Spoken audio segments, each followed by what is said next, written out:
প্যাকাসাস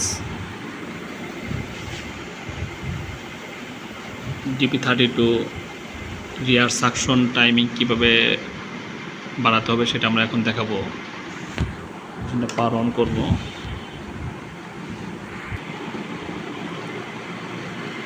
press করতে হবে ডিপভাবে।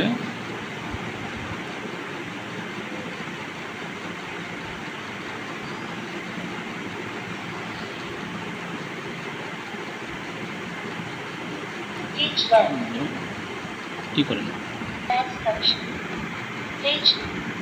94-এ রিয়ার suction timing যাব আমরা এখানে।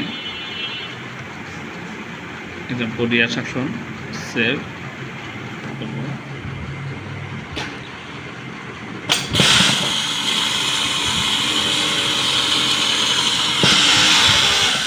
এখন রিয়ার সাকশনটা লং টাইম হবে। রিয়ার সাকশন বাড়াইলে কী হবে, থ্রেডটা কাটিং করতে রিয়ার সাকশনটা লং টাইম হলে কী হবে, থ্রেডটা কাটিং করতে কপার জন্য সুবিধা হবে।